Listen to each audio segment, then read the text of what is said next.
I suddenly noticed the neighbors are frantically moving out. We were going to help, but when they saw us, they panicked like they'd seen a monster. We were confused as we walked down the street, only to find all the neighbors running for their lives. It seemed like something terrifying was out there. Though my husband didn't know what was going on, he decided we should leave. But halfway through, we saw those same neighbors rushing back, speeding past us at 80 miles per hour. Things were getting stranger by the minute, and we started feeling uneasy. When we were stopped by traffic, we realized the only exit out of town was blocked off by the military. Not only that, helicopters were flying overhead, evacuating people while the radio kept urging us to go home. Some residents were already turning back. We were more confused than ever, wondering if a virus had broken out, causing a citywide lockdown. Just then, a rock fell and hit the car. We looked up in the direction it came from and saw dust rising from the cliff.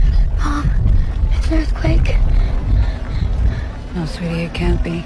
Fighter jets flew by, heading straight for the town we used to live in. Before anyone knew what was happening, the planes dropped bombs, bombing the town in a carpet-style attack. Everyone froze in shock. If we had gone home as told, the consequences were unthinkable. In no time, thick smoke rose above the town and there was no sign of life left. What's even more terrifying is that after the planes completed their mission, they turned around and flew toward us. That's when everyone realized the military was going to kill us all. We didn't have time to think about why. We just scattered in all directions, trying to find somewhere to hide. I looked up at the water tower on the hill and suddenly had an idea. I grabbed my family and we ran up the slope. As the planes began their second wave of bombing, the spot we had just been standing at was instantly engulfed in flames. We couldn't believe the military was so ruthless. We didn't dare stop and ran straight into the school at the top of the hill. There was an abandoned basement there, and although we didn't know if it could withstand the blast, it was our only chance. As the planes got closer, my husband smashed the lock and led us inside. Just as the door closed, we heard a massive explosion overhead.